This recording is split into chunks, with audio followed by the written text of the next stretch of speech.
Hey there, and welcome inside the labyrinth. I am Tiffany Apan, and this is the Fort Henry Days edition. And I am here with, give yourself an introduction. Oh, hi. I'm Elizabeth Huxford. I do Native American Lifeways at these events. And this weekend we've chosen to showcase a fish camp.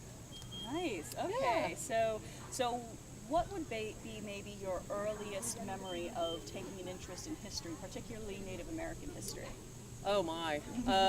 Well, that was a long time ago. As a kid, we played cowboys and Indians, the whole 9 yards. But I was always interested in the history of the places where I lived. Okay. And so I lived all up and down the East Coast, and so there was all this Native history that tended to get overlooked, especially when I got to school and they lumped it all together, and I hated that because I just wanted to know more. Yes, and the thing is, it's like no two native tribes are alike. Absolutely not. You know? I tell everybody, if you say, oh, those Native Americans, they do XYZ, fill in the blank. It's like saying, oh, those Europeans, they all wear lederhosen, eat strudel, and live in apartments. So you just gotta ask the who, what, when, where, and why, which I guess is what you love to do. Absolutely, I love doing that, and that's one thing that I've always said, like whenever I discuss like all the different cultures, especially the different subcultures within the Native American tribes. Absolutely. I mean, sometimes every tribe has its own little subcultures. It does. Yes. And the Smithsonian was estimating that there was like 500 different languages being spoken when Christopher Columbus got here. Yes. So that's 500 very distinct, unique cultures. And everybody tends to lump them together, and I want to pull it apart and say, well, who was here, and what did they do here? Yes. And, what was the history in your family, my family, their family? Yeah, no two Native American tribes are exactly alike, just like no two European cultures are exactly alike. Absolutely. And that's one thing they like to say is about Europeans is how, Ireland, Scotland, and England are all the same, which is, if you go... No. Yeah, no. They don't even speak the same No, language. they do not. They do not. So, oh, cool. So, what would you, I know we've been kind of discussing this, but what would you say is probably the biggest misconception that people have of Native American history, or even just history in general? That it's just Native American history. They put it under one title when it's like, no, there's the history of the Shawnee, there's the history of the Delaware, and what they called themselves, which was not Shawnee and Delaware, what was their name for it, So I think the misconception is that they are all the same peoples. Right, exactly, yeah, and that's not the case at all. So I like to talk about the Shawnee because that was the direct link that my family had with the Native culture in the area that we were from. Okay, very good. And well, that's another thing that people don't know about, is that very often Europeans were often integrated into tribes. So yes. But you have to imagine if you think about your hometown and there's a huge population loss, the town doesn't function anymore. So, if you lose the only doctor, or you lose the garbage man or whatever, your town doesn't function. Well, they could not raise children enough, and this is a very broad generalization, which I hate. So the tradition of taking captives to replace people that were lost in their village was very common. And so sometimes it was a direct replacement, and sometimes it was just whoever they could get. Whoever they can get. Yes, exactly. absolutely. Yes. So talk a little bit about this, your setup. Okay. Well, like I said, we were discussing fish camp this year. So over on the fire, we were cooking, we were drying catfish for long-term storage. We were roasting trout for eating, we just finished eating it. And then I have a fish soup on as well. Over here I have some earlier items that would be used for fishing. And we talked about how this got replaced through trade. So in this box we have how a deer knuckle bone could be turned into a fish hook. And once trade comes available, obviously it's much easier to get metal fish hooks.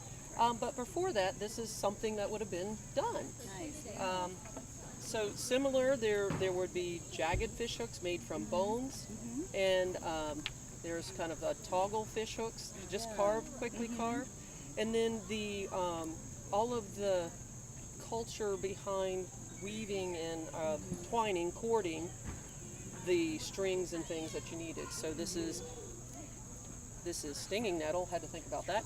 This is a stinging nettle rope, but I also have dog bane, and even though the Native Americans in the East didn't use horses very much, there's so many around, I have a fish line that's actually a braided horsetail, from braided horsetail. There you go. So I like to talk about how the process goes to making the cordage, to make the net. And so that a net would be very important and very treasured, because you got to make over 400 feet of this to get that. Right. And then you have to find the stones to make the weights across the bottom, and you might have to nap them or shape them into a weight, a sinker for you.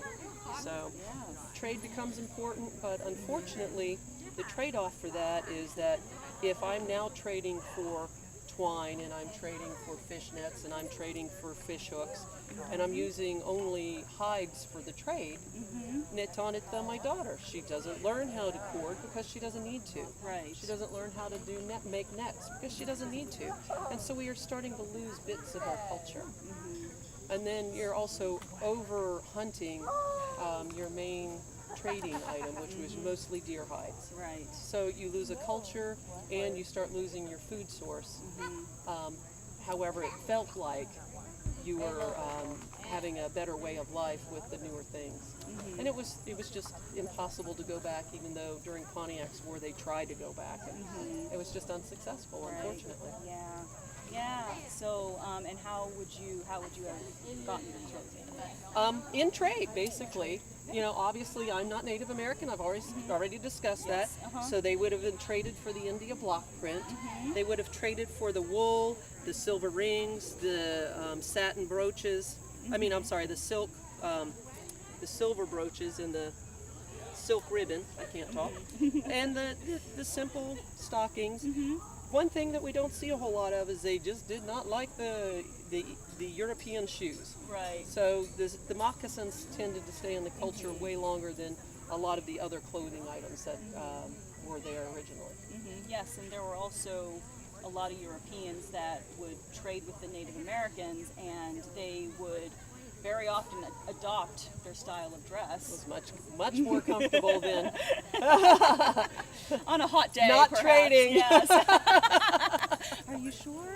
I'm positive. Cool. Well, do you have a website or anything, or? No, I'm on Facebook. Okay. I tend to document my journeys on Facebook, unfortunately. So feel free to look me up. Yeah. So where can we find you on Facebook? Elizabeth Huxford. There you go. There's only one of us that usually is in native clothing or has pictures of mushrooms. Okay. Awesome. Well, sounds good. Yes. And finally, who would you say is a historical figure that inspires you to do what you do? You know, I've been asked this question before, and I like all of those unnamed ancestors. All right, you can pick the people that we know about, the people that have been written about. Right. But there are so many unnamed ancestors that came to the native culture, maybe not by birth, but by adoption, or just some of the frontiersmen that you learn about because they're in your family. They're not famous to anybody but you. Right, and that is a big theme actually in my historical fantasy book series. Birthright. Okay. In fact, in the very first book, Descent, in the dedication, I wrote, I have to those that have been forgotten with time. Absolutely. Yes, and that is such a running theme too. Awesome. Interesting. Yeah, well, thank you very much. Thank you. Thank you, and enjoy the rest of Fort Henry days. I will. Going up to the tavern. My group's going to be doing some dirty tavern songs. No one wants I'll to be miss listening. that. Oh, yeah. We might get some footage, so. Hey, that would be awesome. All right, well, thank you very much. And Niawe. yes.